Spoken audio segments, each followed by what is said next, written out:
Hello, welcome to all my dear students. भाई कैसे हैं आप सभी? आप सब बहुत बढ़िया होंगे और सभी अपनी पढ़ाई में जुटे हुए होंगे। देखिए, आज जो मैं बात कर रहा हूं, आप बोर्ड पर दिखाई दे रहा है, टॉपिक हमारा क्या दिखाई दे रहा है? द्विध्रुव आघूर्ण, जिसको क्या कहते हैं? डाइपोल मूवमेंट कहा जाता है। और डाइपोल मूवमेंट किस क्लास के स्टूडेंट्स के लिए है? जो बीएससी में पढ़ रहे हैं स्टूडेंट्स, जो बीएससी फर्स्ट सेमेस्टर में है या सेकंड सेमेस्टर में है, वहां पर जो कौन सा टॉपिक चल रहा है? हमारा द्विध्रुव आघूर्ण टॉपिक चल रहा है। फर्स्ट सेम में चल रहा होगा या थर्ड सेम में भी चलता है कई यूनिवर्सिटीज में। तो भाई अपने सिलेबस के अकॉर्डिंग आपको चेक करना है और सिलेबस देखकर हमें स्टडी करनी है। आज जो हम बात कर रहे हैं फर्स्ट सेम थर्ड सेम जिसमें भी चल रहा है, स्टूडेंट्स अपने सिलेबस के अकॉर्डिंग देखेंगे। ज्यादातर यूनिवर्सिटीज में फर्स्ट सेमेस्टर के स्टूडेंट्स के लिए ये टॉपिक हमारा चल रहा है डाइपोल मूवमेंट, जहां organic chemistry, fundamental organic chemistry की हम बात करेंगे, बेसिक ऑर्गेनिक केमिस्ट्री की, उसमें ये टॉपिक जरूर मिलेगा, डाइपोल मूवमेंट जिसको कहा जाता है द्विध्रुव आघूर्ण। अब बात करेंगे इस पर, शॉर्ट नोट आता है एग्जाम में, राइट शॉर्ट नोट ऑन द्विध्रुव आघूर्ण या डाइपोल मूवमेंट, इस तरह से लिखा जाता है। अब शॉर्ट नोट को शॉर्ट नोट की तरह ही पढ़ेंगे और हम इसमें देखेंगे किस प्रकार से ये हमें देखना है। इसकी अभी बात करते हैं। तो डाइपोल मूवमेंट की हम बात कर रहे हैं और dipole movement short note exams में आता है कि भाई right A short note on dipole movement. इस पर बात हम करेंगे। सबसे पहले हम कुछ बेसिक चीजों को समझें कि डाइपोल मूवमेंट किसके लिए, किस मॉलिक्यूल के लिए कैलकुलेट किया जाता है। अब डाइपोल मूवमेंट के लिए देखिए, इसका जो सिंबल है, अभी इसकी डेफिनेशन वगैरह भी देखेंगे। जो डाइपोल मूवमेंट है इसको द्विध्रुव आघूर्ण कहते हैं और म्यू से इसको रिप्रेजेंट किया जाता है। किससे रिप्रेजेंट करते हैं भाई? म्यू से इसको हम क्या करते हैं? रिप्रेजेंट किया जाता है। और दूसरी बात देखें, दो प्रकार के मॉलिक्यूल आपने पढ़े होंगे, जो छोटी क्लासेस में बात करी होगी, आपने पढ़े होंगे। एक मान लीजिए, मैं एग्जांपल लिखता हूं, हमारे पास H2 का मॉलिक्यूल है, H2 का अणु है, मॉलिक्यूल क्या है? H2 का। अब जब इसकी बात करूं मैं, इसमें दो एटम है, H और H, बिल्कुल ठीक बात है, दो एटम है, दोनों कोवलेंट बॉन्ड से जुड़े हुए हैं। एक इलेक्ट्रॉन किसका? इस हाइड्रोजन का, और एक इस हाइड्रोजन का। अब इनकी पोजीशन कहां पर रहेगी? बॉन्डिंग में इनकी पोजीशन कहां पर रहेगी? तो आप बता सकते हो सर, इनकी जो पोजीशन है किस पर डिसाइड करेगी? इलेक्ट्रोनेगेटिविटी पर डिसाइड करती है, विद्युत ऋणता पर डिसाइड होगी। मान लो दो हाइड्रोजन परमाणु हैं यहाँ पर, दोनों हाइड्रोजन परमाणु की विद्युत ऋणता क्या है? समान है। बिल्कुल सही बात है, दोनों की समान है।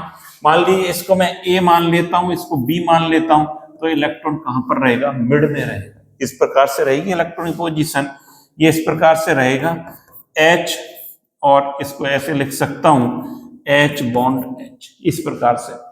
लेकिन यदि ये मॉलिक्यूल ऐसा हो जाए, कैसे? ये मॉलिक्यूल इस प्रकार से हो जाए, देखो कैसे हो जाए, इसको मैं ऐसे लिख देता हूं। यदि हमारे पास है HCl का मॉलिक्यूल है, क्या है? HCl।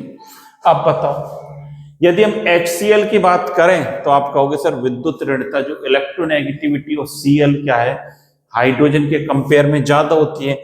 बिल्कुल सही बात है, तो हम क्या लिखेंगे? Electronegativity Cl greater than electronegativity hydrogen. Hydrogen की कंपेयर में इसकी ज्यादा होती है, तो इलेक्ट्रॉन किस साइड चलेगा? इस साइड चलेगा इलेक्ट्रॉन। और हम कैसे लिखेंगे? H बॉन्ड Cl, इस पर नेगेटिव, इस पर पॉजिटिव चार्ज, इस प्रकार से है। क्यों? इलेक्ट्रॉन का झुकाव, इलेक्ट्रॉन का माइग्रेशन जिस साइड होगा उस साइड क्या आएगा? Negative charge. और दूसरे एटम पर कौन सा चार्ज डेवलप हो जाएगा? पॉजिटिव। ये सब बच्चे जानते हैं, ये समझना पड़ेगी इस बात को, हर स्टूडेंट ये जानता है। इस पर आया पॉजिटिव और इस पर क्या आया? नेगेटिव चार्ज डेवलप हो गया। ये बात समझ में आ गई आपके? अब यहां पर देखिए, जो डाइपोल मूवमेंट है, ये जो मॉलिक्यूल हैं, ये कौन से मॉलिक्यूल कहलाते हैं? ये सर है पोलर, इसको हम बोलेंगे पोलर मॉलिक्यूल। जिसको कहते हैं ध्रुवीय अणु, और क्या बोलते हैं, ध्रुवीय अणु इसको बोला जाता है। पहली बात, ये जो ऐसा अणु है जहां पर कोई चार्ज डेवलप नहीं हुआ, ये कैसा अणु है, ये सर हम बता सकते हैं ये अध्रुवीय अणु है सर, इसमें कोई सोचने वाली बात ही नहीं है, ये अध्रुवीय अणु बिल्कुल ठीक है। एक ध्रुवीय हो गया, एक अध्रुवीय हो गया। तो मैं आपको ये बताना चाह रहा हूं, जो डाइपोल मोमेंट है, डाइपोल जब मोमेंट की हम बात करेंगे वो किसके लिए बात करते हैं, वो ध्रुवीय अणु के लिए बात करते हैं। पहली बात ये समझ लें, डाइपोल मोमेंट किस मॉलिक्यूल का निकाला जाएगा, जो मॉलिक्यूल कैसा होगा, पोलर मॉलिक्यूल्स के लिए। तो डाइपोल मोमेंट्स की हम किसके लिए बात करेंगे, पोलर मॉलिक्यूल्स के लिए बात करेंगे डाइपोल मोमेंट की, इसमें कोई संदेह किसी प्रकार का नहीं है। तो डाइपोल मोमेंट की पहली बात पोलर मॉलिक्यूल के लिए कैलकुलेट किया जाएगा। तो अब इसकी डेफिनेशन उस पर आई है कि डाइपोल मोमेंट जो है किसके लिए कैलकुलेट होगा, कैसे होगा, और इसमें जो है डाइपोल मोमेंट की जब हम बात करेंगे, यहां पर देख लेते हैं क्या लिखा हुआ है, नोट कर लिया होगा आपने। यहां पर देखिए कि द्विध्रुव आघूर्ण, इधर से देखते हैं, द्विध्रुव आघूर्ण का निर्माण, ये लिखा हुआ है, अणु के परमाणुओं के बीच विद्युत ऋणात्मकता के अंतर के कारण होता है। पहली बात ये हो गई कि यहां से लिखेंगे फर्स्ट पॉइंट कि dipole moment arise due to difference in electronegativity between atoms causing unequal sharing of electrons and resulting in a molecules having partial positive partial negative region. यही बात अभी हमने करी थी कि ये है जो पार्शियल एक पर पॉजिटिव आ जाएगा और दूसरे पर पार्शियल नेगेटिव आ जाएगा, द्विध्रुव आघूर्ण। ये बात हो गई, डाइपोल की बात हो गई। अब देखिए यहां पर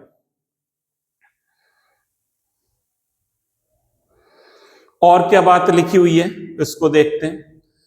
दूसरी बात, पहली बात ये हो गई, जब इलेक्ट्रॉनों का साझाकरण असमान होता है तो अणु में आंशिक धनात्मक तथा आंशिक ऋणात्मक क्षेत्र विकसित हो जाते हैं, जो क्या कहलाता है, द्विध्रुव आघूर्ण या डाइपोल आघूर्ण उत्पन्न हो जाता है।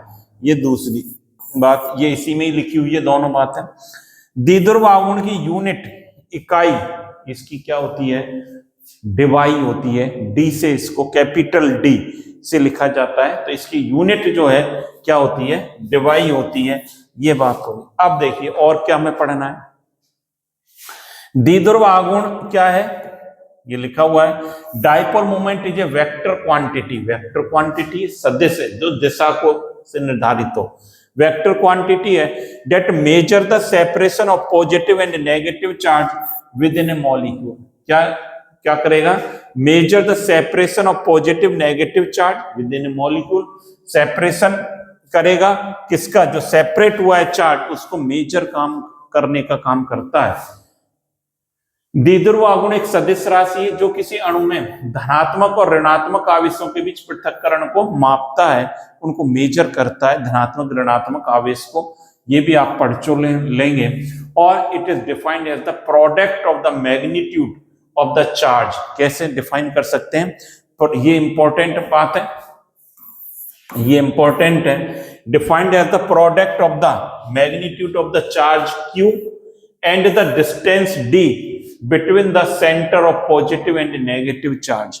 जो पॉजिटिव नेगेटिव चार्ज का सेंटर है उसके चार्ज और किसका प्रोडक्ट, डिस्टेंस का प्रोडक्ट क्या कहलाता है, द्विध्रुव आघूर्ण कहलाता है।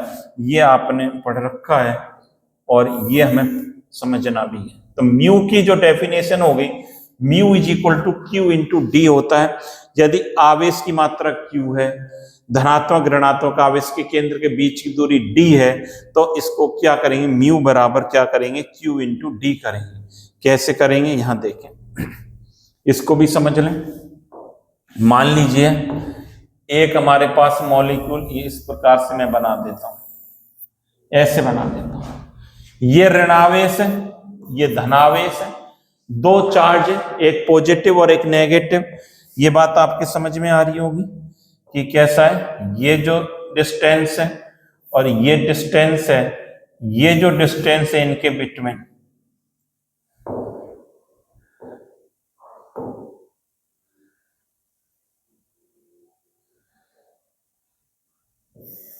ये जो डिस्टेंस है यहाँ पर, ये क्या मान ली हमने, डी मान ली। ये distance positive negative, negative ion का साइज बड़ा होता है जिसको बड़ा बनाया है, पॉजिटिव आयन का साइज क्या है, छोटा है तो छोटा। दो आयन्स हैं, इनके बीच डिस्टेंस कितनी आपको दिखाई दे रही है, डी, और चार्ज इन पर क्या है, क्यू। यदि चार्ज क्या हो, क्यू हो, तो म्यू इज इक्वल टू क्या होता है, क्यू इंटू डी होता है। ये बात हमें समझनी है कि इसका फॉर्मूला क्या है, म्यू कैसे कैलकुलेट करते हैं, म्यू बराबर क्यू इंटू डी होता है। इसकी यूनिट क्या है, ये चार्ज ईएसयू में और डिस्टेंस सेंटीमीटर में यदि हम ले लें तो म्यू इज इक्वल टू क्या होता है, क्यू इंटू डी होता है। ये बात आपने समझ ली होगी, ये बात हमें आनी चाहिए। यूनिट क्या है इसकी, भाई यूनिट क्या लिखी है, यूनिट सर इसकी डिवाई लिखी है, बिल्कुल सही बात है, क्या है, डिवाई। इस प्रकार से इसको भी नोट कर लें आप। तो यहां से आप नोट करेंगे ये टॉप पॉइंट, इसके बाद ये पॉइंट नोट करेंगे, यूनिट डिवाई है, और ये हम इसको नोट कर लेंगे, म्यू बराबर क्यू इनटू डी होता है। इसको आप नोट कर लें, तब अगली बात को समझेंगे हम कि कैसे आगे इसमें और हमें चीजें देखनी है। तो इतनी बात नोट करें पहले, तब आगे बढ़ेंगे। तो ये बात आपने नोट कर ली होगी सारी। म्यू इज इक्वल टू क्या होता है भाई, क्यू इंटू डी होता है। तो पहली बात तो हमने ये सीख ली कि डायपोल मोमेंट किस मॉलिक्यूल का निकाला जाएगा, पोलर मॉलिक्यूल का कैलकुलेट होगा। पोलर का मतलब जिनकी विद्युत ऋणता इलेक्ट्रोनेगेटिविटी में क्या होगा, डिफरेंस होगा, जिस मॉलिक्यूल में वो पोलर मॉलिक्यूल होंगे। ये बात अभी आपने सीखी है। और जो नॉन पोलर है, जिनमें डायपोल मोमेंट जीरो होगा, म्यू इज इक्वल टू क्या होगा, जीरो होगा नॉन पोलर के लिए। यही बात अभी हमने सीखी थी कि जो नॉन पोलर मॉलिक्यूल होंगे उनका डायपोल मोमेंट कितना होता है, म्यू क्या रहता है, इनका जीरो होता है नॉन पोलर का। और इसका जो पोलर मॉलिक्यूल है इनका भाई जीरो नहीं होता है। यह बात हमने सीख ली। अब मॉलिक्यूल जो है हमारे पास कैसे हो सकते हैं, इसको भी समझ लें कि हम बात कर रहे हैं, जैसे अभी बात करी थी HCl है, इस पर माइनस, इस पर क्या आ जाएगा, पॉजिटिव चार्ज आ जाएगा। जैसे तो जितना ज्यादा इलेक्ट्रोनेगेटिविटी डिफरेंस बढ़ेगा, इंक्रीज होगा, डाइपोल मोमेंट का मान भी उतना ही क्या होगा, इंक्रीज होगा। जैसे मॉलिक्यूल है हमारे पास क्या, H2O का मॉलिक्यूल है, एग्जाम्पल और लिख देता हूं H2। अच्छा एक बात और समझे, इसका डायरेक्शन हमने कहा वेक्टर राशि है, सदिश राशि है, और इसके लिए इसकी दिशा कहां से कहां की ओर लगाई जाती है, इसकी दिशा धनात्मक आवेश से पॉजिटिव चार्ज टू कहां की ओर लगाएंगे, नेगेटिव चार्ज की तरफ लगाते हैं। जो इसकी डायरेक्शन ऑफ डाइपोल मूवमेंट होता है वो कहां होता है, ये बात भी नोट कर सकते हो आप कि डायरेक्शन ऑफ डाइपोल मूवमेंट, अभी नोट कर लेंगे इसको भी। डाइपोल मूवमेंट कहां से होता है, पॉजिटिव चार्ज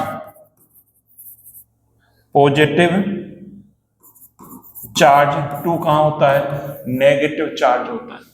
तो ये पॉजिटिव है, ये नेगेटिव, तो कहां होगा डायरेक्शन, ऐसे होगा इसका डायरेक्शन, इस दिशा में चलेगा। ये बात आ रही समझ आ। H2 मॉलिक्यूल को लिखता हूं, जैसे मैं H2O को कैसे बनाऊंगा, ये सर ऐसे बनेगा, इस पर पॉजिटिव, इस पर नेगेटिव, इस पर पॉजिटिव। इसकी जो डायरेक्शन होगा कहां होगा, पॉजिटिव टू नेगेटिव, ये इस दिशा में होगा। ऐसे लिख सकता हूं, ऐसे भी लिख सकता हूं, इस प्रकार से भी शो कर सकता हूं। तो इसका डायरेक्शन इस दिशा में होगा डाइपोल मोमेंट का। तो ये बात आपने समझ ली कि जो डाई एटॉमिक मॉलिक्यूल हैं जिनमें दो परमाणु हैं, उनका डाइपोल मोमेंट द्विध्रुव आघूर्ण कब अधिक होगा, जब उनकी इलेक्ट्रोनेगेटिविटी में डिफरेंस इंक्रीज होता जाएगा। जब पॉलीएटॉमिक आ जाए तो सभी बॉन्ड का द्विध्रुव आघूर्ण का क्या कर लेंगे, हम वेक्टर एडिशन कर लेंगे। सभी का हम क्या कर लेंगे, सभी को हम क्या कर लेंगे, इनके द्विध्रुव आघूर्ण के मान को बंधों के उसका वेक्टर एडिशन करेंगे, सदिश योग कर लेंगे। सभी बंधों के द्विध्रुव आघूर्ण का वेक्टर एडिशन कर लेंगे, तब हमारा क्या आ जाएगा, डाइपोल मोमेंट आ जाता है। तो ये दिशा की बात हो गई। यही बात देखो यहाँ पर नोट भी हो रही होगी, ये रही देखिए, ये कि द्विध्रुव आघूर्ण की दिशा सामान्यतः धनावेश वाले सिरे से ऋणावेश वाले सिरे की ओर होती है। The direction of dipole moment is usually taken from the positive end to the bond towards the negative end. ये अभी अपने बात करी थी, जैसे HCl है इस तरह से होगी, H2O है भाई तो कैसे होगा, इस तरह से दिशा चलेगी, ये ऐसे होगा, इस पर नेगेटिव, इस पर पॉजिटिव, ये नेगेटिव, ये पॉजिटिव, ये पॉजिटिव। अच्छा एक बात और बताइए मुझे, जैसे ये ऐसे इस प्रकार से मैं लिख देता हूं, इस बात को भी समझे, इंपॉर्टेंट है। जैसे हमारे पास क्या है, ऑक्सीजन, इसी को ही ले लेता हूं, H, ये मॉलिक्यूल। अब यहां हम कह रहे हैं कि ये पॉजिटिव है, भाई बिल्कुल सही है सर, ये बात पॉजिटिव है, ये नेगेटिव है अपना, ये पॉजिटिव, इस पर लोन पेयर भी तो है। यदि लोन पेयर प्रेजेंट हो, दो लोन पेयर है, अब डायरेक्शन कहां की ओर होगा, लोन पेयर, तो ये डायरेक्शन आपको कहां दिखाना पड़ेगा, ये लोन पेयर की तरफ होगा। ये पॉजिटिव टू नेगेटिव, बात समझ में आ रही होगी आपके, कि ये तो है यहां से यहां, और लोन पेयर और एटम पर लोन पेयर की तरफ दिशा दिखाएंगे। जैसे मैं लिखूं NH3, ये H, इस पर एक लोन पेयर है, बिल्कुल सही है सर, तो इसका डायरेक्शन ऐसे होगा। ये हाइड्रोजन पर क्या है, पॉजिटिव, ये तो इसकी डायरेक्शन ऐसे होगा, और ये ऐसे होगा, इस प्रकार से होगा। तो आप बात समझ में आ गई कि डायरेक्शन, दिशा इसकी कहां से कहां दिखाएंगे, पॉजिटिव टू नेगेटिव चार्ज की तरफ चलेगी। यदि लोन पेयर है तो लोन पेयर की तरफ इसका डायरेक्शन अपने को दिखाना पड़ेगा। ये हो गई बात, डायरेक्शन की बात हो गई। अब जैसे यहां पर और बात को भी समझें, इसको नोट कर लिया होगा आपने,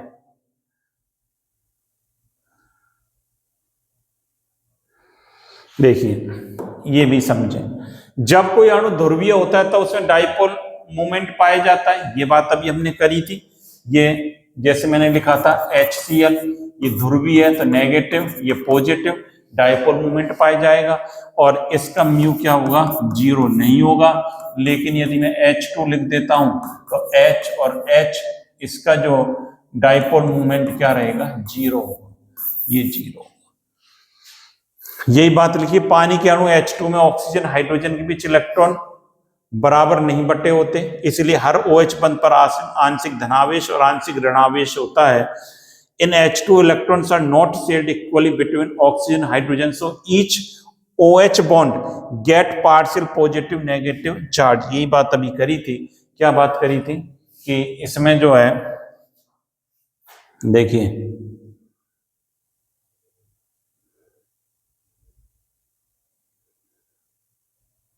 देखो ये बात करी थी, यही तो बात करी थी यहाँ पर, कि जैसे ये ऑक्सीजन है, ये H है और ये H, ये नेगेटिव, ये पॉजिटिव, और इस पर क्या आ रहा है, नेगेटिव। दिशा यूं लगा दें आप, और इनका कोई ना कोई डाइपोल मोमेंट होगा। यही बात करी है हमने कि चार्ज का क्या रहेगा, सेपरेशन रहेगा। 2-3 बातें अभी तक देखी हमने, कोई बहुत ज्यादा टिपिकल चीज नहीं है। Mu is equal to Q and D होता है।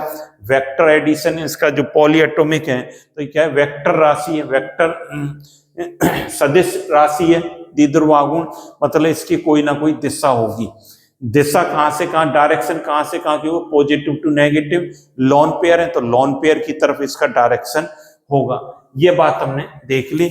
जितना ज्यादा इलेक्ट्रोनेगेटिविटी में डिफरेंस बढ़ेगा तो डाइपोल मोमेंट की वैल्यू भी क्या होगी, चेंज होगी, बढ़ेगी। किसी भी ध्रुवीय बंध में आवेशों का अलग अलग केंद्र और उनके बीच की दूरी होने के कारण उस बंध का अपना एक द्विध्रुव आघूर्ण होता है।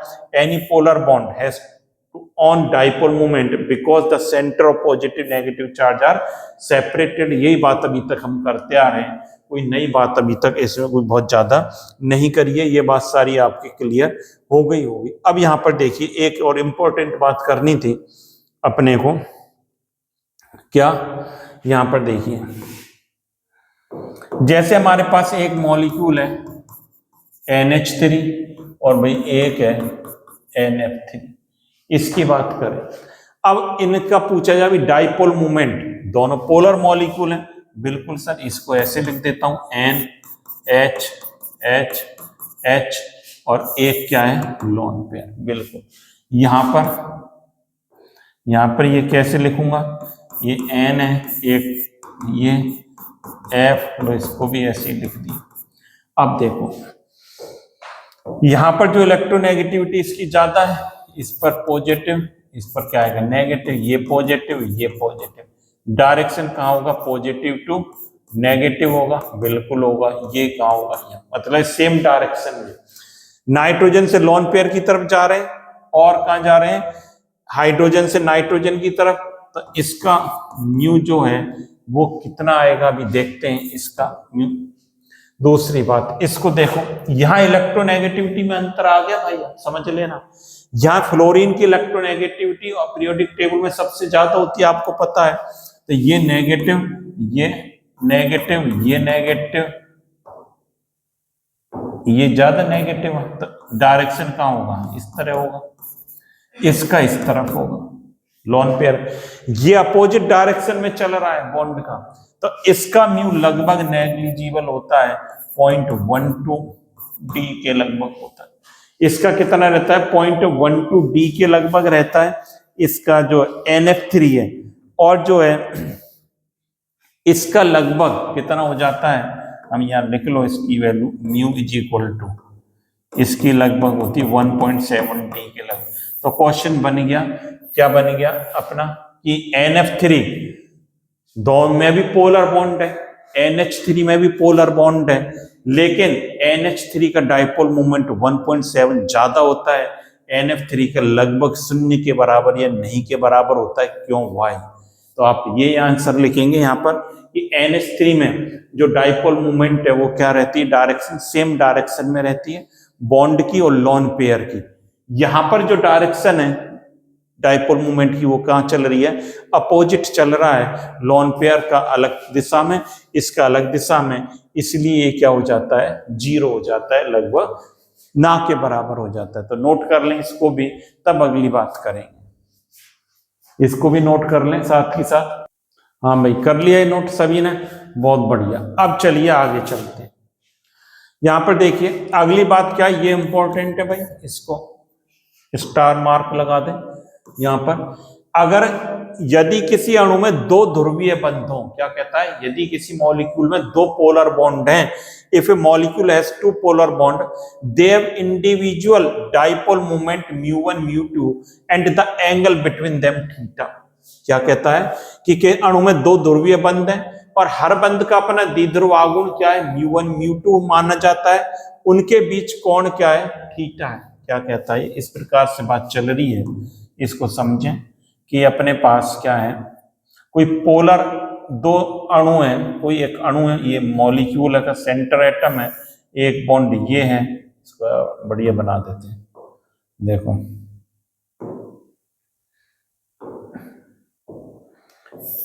एक लाइन ये बॉन्ड ये बन रहा है, एक ऐसे बना देता हूं, चलो ऐसे बना दिया, ये अपना सेंट्रल एटम है, एक मॉलिक्यूल ये है ए मान लिया, ये अपने बी मान लिया, इसको सी मान लिया, सेंट्रल एटम है। इसका जो है कितना है, μ1 और इसका कितना है, μ2 है। ये बात कह रहे हैं कि दो मॉलिक्यूल हैं अपने, एक मॉलिक्यूल है जिसमें दो बॉन्ड हैं और इसका जो है अपने पास डाइपोल मोमेंट μ1 μ2 है, इनके बीच का एंगल ये कह रहे हैं थीटा है। अब ये बात जो कही जा रही है इसको ध्यान से समझें कि रिजल्टेंट का ये म्यू हम कैसे कैलकुलेट करेंगे। रिजल्टेंट हमारा क्या है, ये है, देखो ये आपका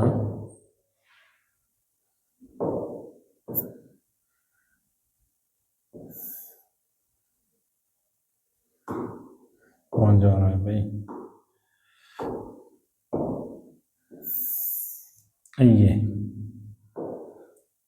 ये जो हमें μr ये कैलकुलेट करना है। बात आ रही इसमें कि मॉलिक्यूल है, दो पोलर बॉन्ड है, एक बॉन्ड का μ1 है, दूसरे का μ2 है, इनके बीच का बॉन्ड एंगल कितना है, थीटा। तो μr कैसे कैलकुलेट किया जाता है ये बात को भी समझ लें कि μr जो परिणामी द्विध्रुव आघूर्ण है वो हम कैसे कैलकुलेट करेंगे। म्यू स्क्वायर, ये कैसे करते हैं ये नोट कर लें आप कि म्यू स्क्वायर किसके बराबर होता है, μ1 प्लस μ2 प्लस 2 μ1 μ2 cos थीटा, इसके बराबर होता है। म्यू स्क्वायर किसके बराबर होगा, μ1 square plus μ2 square 2 μ1 μ2 cos theta. Mu square बराबर μ1 स्क्वायर μ2 स्क्वायर 2 μ1 μ2 cos थीटा। इससे हम क्या निकालेंगे, अपना परिणामी रिजल्टेंट, ये फॉर्मूला। इससे रिजल्टेंट जो है द्विध्रुव आघूर्ण का मान निकाला जा सकता है। Mu square is equal to μ1 square plus μ2 square plus 2 μ1 μ2 cos theta से हम करेंगे। ये बात हमें समझनी पड़ेगी, ये आप नोट कर लें इसको भी। तो ये बातें हमें शॉर्ट नोट में लिखनी पड़ेगी। और यूनिट ऑफ म्यू की बात करें, यदि यूनिट ऑफ म्यू की मैं बात करूं, म्यू इज इक्वल टू क्या होता है, क्यू इंटू डी होता है। म्यू बराबर क्या होता है, क्यू इंटू डी होता है। यदि हमारे पास जो है चार्ज कितना हो, क्यू की वैल्यू यदि हमारे पास -10 ESU है और डी जो है कितना मान लूँ मैं 10⁻18 8 सेंटीमीटर। यदि डी कितना है 10⁻8 सेंटीमीटर, और तो ये टोटल क्या आ जाएगा, यहाँ लिख दें mu is equal to 10⁻10 into 10⁻8 ESU into centimetre. ये जो निकल कर आ गया टोटल 10⁻18, इसको मिलाकर क्या बोला जाता है, डिवाई। ये क्या बोला जाता है, डिवाई बोला जाता है। इसको आप नोट कर लें। ये भी तो म्यू इज इक्वल टू कितना आ गया 10⁻18 डिवाई आ गया। तो एक डिवाई इज इक्वल टू क्या होता है 10⁻18 होता है। ये आप नोट कर लें इस बात को।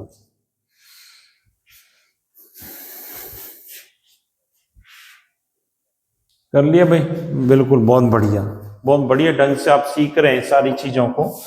जैसे एग्जाम्पल भी देख सकते हैं, जैसे HF का मॉलिक्यूल है, क्या है HF। इसके लिए जो Q की मैं वैल्यू 1.792 लिख लें, कितना है 1.92 है इसे चार्ज।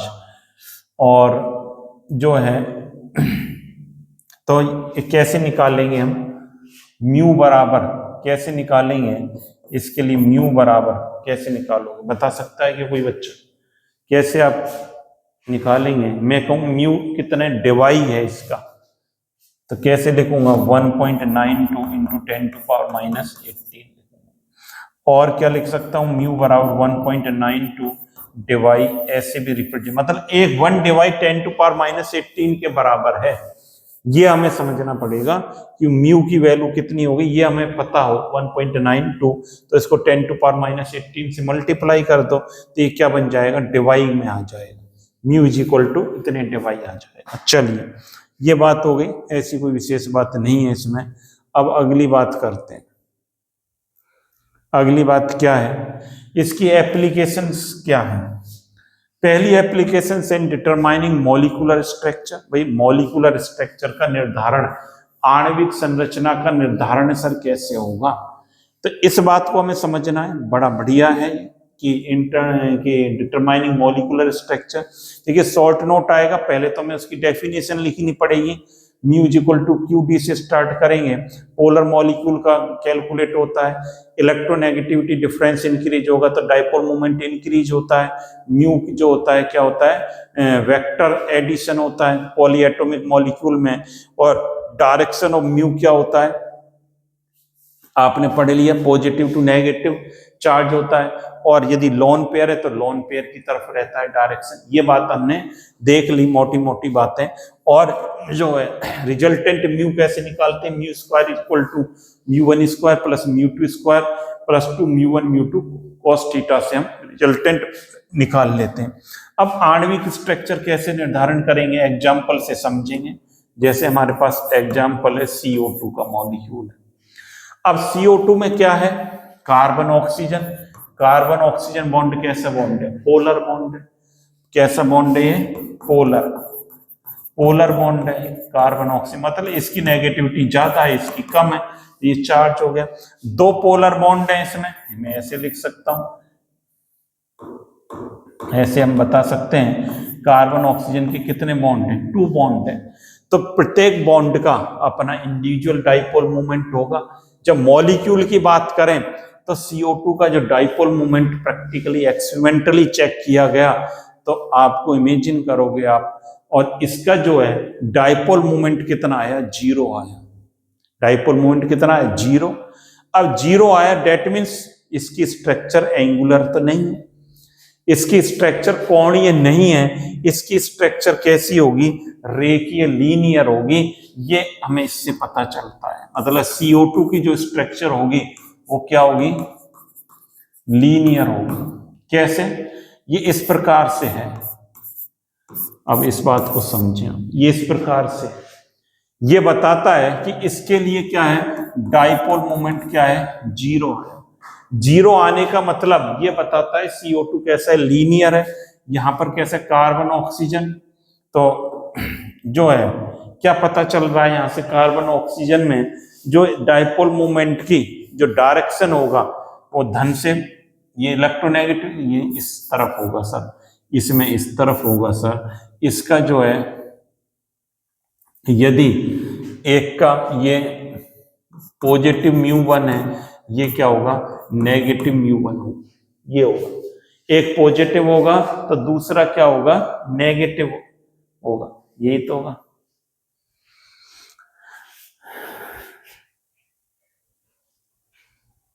और रिजल्टेंट कैसे निकालते हैं, म्यू इज इक्वल टू, कैसे निकालूंगा, μ1 प्लस माइनस μ1, तो रिजल्टेंट क्या आ जाएगा, 0 आ जाएगा। रिजल्टेंट क्या आ जाएगा, 0। ये बताता है 0 का मतलब इसका डाइपोल मोमेंट क्या है, 0 है, तो लीनियर है, एंगुलर नहीं है। ये बात आपके समझ में आनी चाहिए, ये एप्लीकेशन है। इसी प्रकार और भी मॉलिक्यूल एग्जाम्पल लिखना चाहो, और जो एग्जाम्पल है नोट कर लें, BeF2, ये भी इसी प्रकार से लीनियर का केस है। तो जिसका डाइपोल मोमेंट लीनियर, जो लीनियर मॉलिक्यूल का डाइपोल मोमेंट क्या हो गया, 0 हो गया, ये हो गया, नॉन पोलर हो गया। कैसा हो गया, ये यहां लिख सकते हैं हम, कैसा है, नॉन पोलर। ये बात समझ में आ गई। दूसरी बात, अब देखिए कुछ मॉलिक्यूल सिमेट्रिकल होते हैं, जैसे हमारे पास दूसरी बात करें, जैसे CH4 का मॉलिक्यूल है, जैसे, और इसकी स्ट्रक्चर की बात करें जैसे CH4 है। अब इसके डाइपोल मोमेंट का हम कितना कैसे निकालें, देखिए एक तरीका और है, पॉलीएटॉमिक। दो बातें हमने करी, हमारे पास कोई डाई एटॉमिक मॉलिक्यूल है, मैं ऐसे भी समझा सकता हूं आपको इस बात को कि diatomic molecule, diatomic molecule का मतलब जिनमें 2 अणु हो और दोनों सेम हो, H2Cl2O2, तो इनका डाइपोल मोमेंट क्या रहेगा, 0 रहेगा। If both atom are same, क्या लिख दूंगा कि, क्या लिखेंगे, इसकी जरूरत नहीं है, ये यहां लिख लें, बोथ एटम्स आर क्या है, सेम, तो म्यू इज इक्वल टू 0 निकल कर आ रहा है सर, बिल्कुल ठीक है। दोनों की विद्युत ऋणता, जब दोनों एटम समान एक जैसे हों तो इसका डाइपोल मोमेंट भाई कितना आएगा, 0 आएगा। इस बात को नोट कर लो, आप समझ लें इसका। तो मॉलिक्यूल हमारा कैसा होगा, अध्रुवीय होगा। म्यू 0 का मतलब मॉलिक्यूल कैसा है, नॉन पोलर, और इसको कहते हैं अध्रुवीय, इसको अध्रुवीय बोला जाता है। पहली बात तो ये होगी। यदि ये इस प्रकार से आ जाए, कैसे आ जाए, दूसरी कंडीशन ये है कि both atom are not same, atoms are not same, ये सेम नहीं है, जैसे HCl, तो इसका जो म्यू होगा वो बात समझने आप, म्यू नॉट इक्वल टू 0, कैसा रहेगा, पोलर मॉलिक्यूल रहेगा, इसको कहते हैं ध्रुवीय। कैसा मॉलिक्यूल रहेगा हमारा, ध्रुवीय रहेगा भाई, इस बात को समझ लें आप। मॉलिक्यूल अपना ध्रुवीय रहने वाला है, इसको क्या कहेंगे, पोलर मॉलिक्यूल बोला जाएगा। ये तो हो गई डाई एटॉमिक की बात। सर डाई एटॉमिक की तो बात बता दी, यदि मॉलिक्यूल में 2 से ज्यादा एटम आ जाएं तो सर क्या होगा, हमले भाई इसकी भी बात समझे। पॉली एटॉमिक का सर कैसे करेंगे, अब पॉली एटॉमिक की बात समझें। सेकंड है for poly atomic, poly atomic molecules. Poly atomic का मतलब जिसमें एटम 2 से ज्यादा हो, जैसे अभी मैं बता रहा था, जैसे CH4 है, इसके लिए हमें निकालना है, तो इसके लिए आप क्या चेक करेंगे, पहली बात, इफ ऑल द एटम्स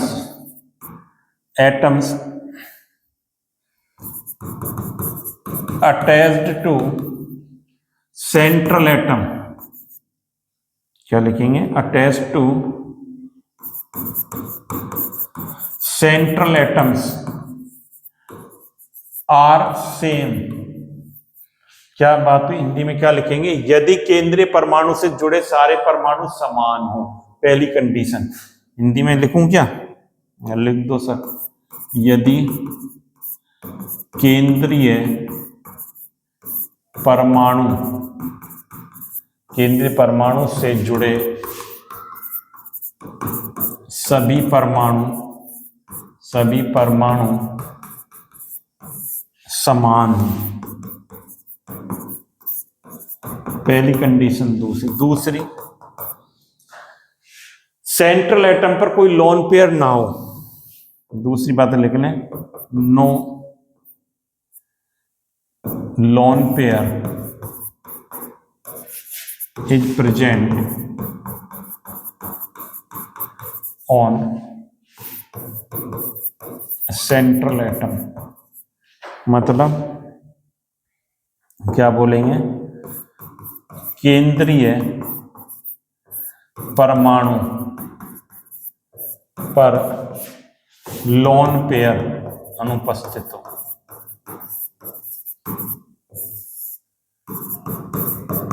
तो ऐसी स्थिति में, इस कंडीशन में जो आपका म्यू निकल कर आएगा मॉलिक्यूल का, क्या रहेगा, 0 रहेगा।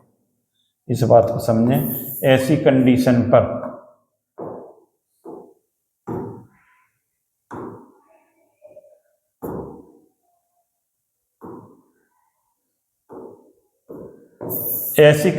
पर म्यू बराबर क्या रहेगा, 0 रहेगा।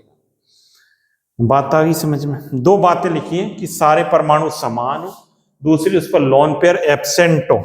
जैसे अब मैंने एग्जांपल ले दिया, अब मैं बात कर रहा हूं भाई, अब एग्जांपल्स की बात करूंगा।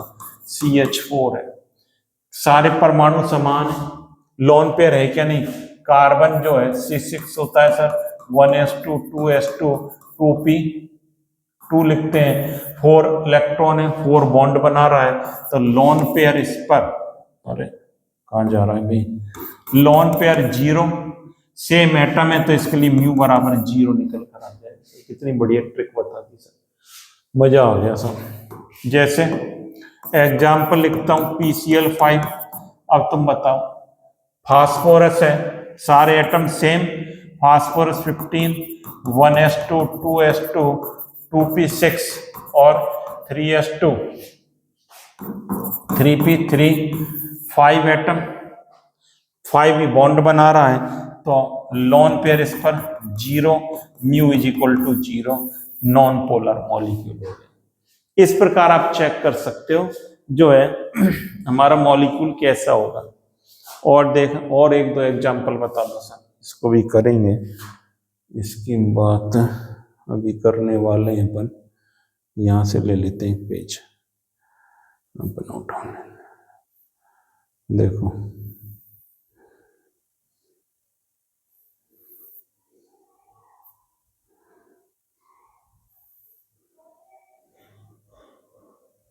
और देखिए,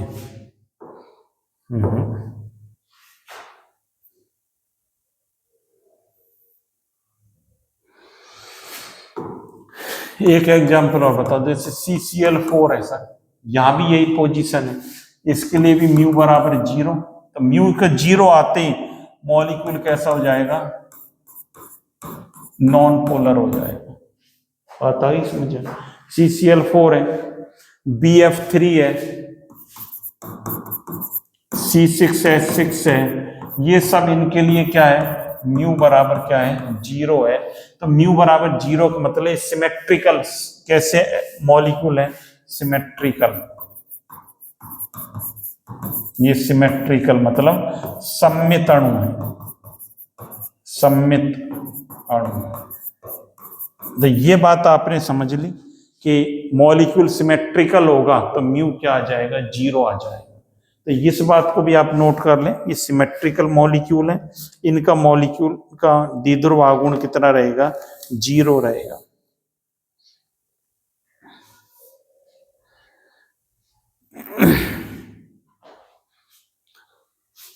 लेकिन ये बात आपको समझनी पड़ेगी क्या, कि H2O जो है,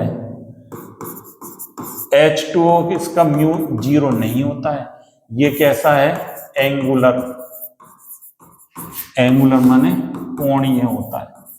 इसकी ये कैसा होता है, कोणीय होता है, इसलिए इसका म्यू 0 नहीं होता है। ये कैसा है, पोलर मॉलिक्यूल, इसमें लोन पेयर प्रेजेंट है ऑक्सीजन पर, इसलिए ये भी आप आइडिया कर सकते हो, ये ऐसे होता है ना, लोन पेयर प्रेजेंट है सर इस पर था, इसलिए ये म्यू इसका क्या रहता है, 0 नहीं रहता है।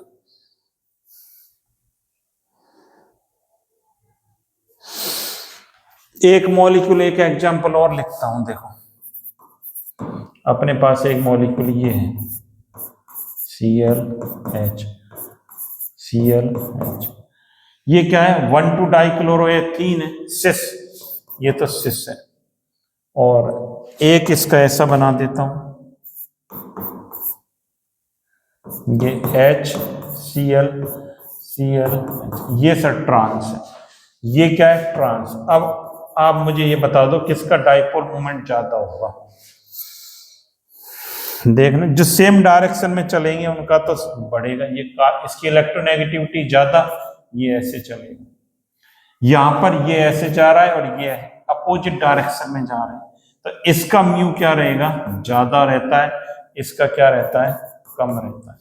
इसका म्यू ज्यादा होगा सिस वाले का, इसका तो लगभग क्या हो जाएगा, 0 हो जाता है, और इसका 1.89 डिवाइड हो जाता है। बात आ रही समझ में कि इसका 1.89 क्यों है, डायरेक्शन आप देख रहे हैं, सेम डायरेक्शन में चल रहा है, ये अपोजिट डायरेक्शन में हो गया, म्यू कैंसिल आउट हो गया, 0 हो गया इसका।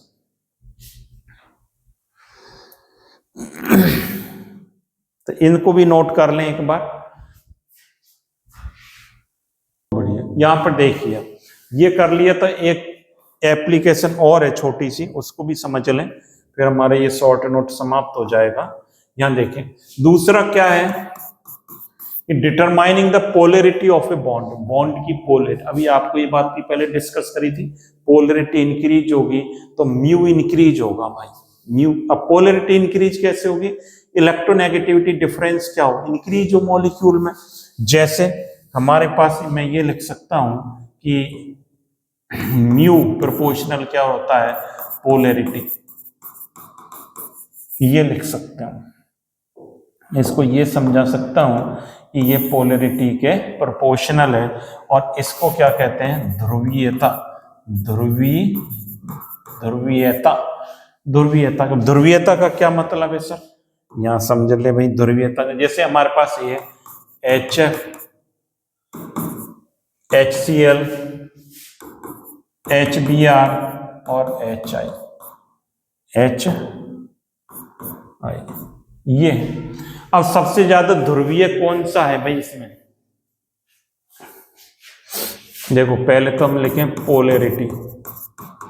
पोलैरिटी इसका ऑर्डर ये 1 दे दूं, इसको 2 दे दूं, 3 और 4। ध्रुवीय सर इनका ये इस प्रकार से समझ में आ रही, क्योंकि इलेक्ट्रोनेगेटिविटी डिफरेंस इनका ज्यादा है, फ्लोरीन की ज्यादा होती है, इलेक्ट्रोनेगेटिविटी घट रही है। अब आपसे कोई पूछे म्यू का ऑर्डर बताना, भाई ये म्यू का ऑर्डर भी यही रहने वाला है। क्यों रहेगा कि HF सबसे ज्यादा ध्रुवीय है, पोलर है, क्योंकि इलेक्ट्रोनेगेटिविटी डिफरेंस सबसे ज्यादा है। तो इस प्रकार से ये एप्लीकेशंस भी आप समझ गए होंगे। तो हम कैलकुलेट कर सकते हैं मॉलिक्यूल की ध्रुवीयता को, और ये सारी बातें आपने समझ ली इसमें कि मॉलिक्यूल ध्रुवीय कैसे होगा, म्यू कैसे हम कैलकुलेट करेंगे, म्यू क्या होता है, शॉर्ट नोट आता है एग्जाम में। तो इतनी बातें आपको लिखनी है, एग्जाम्पल से समझानी है।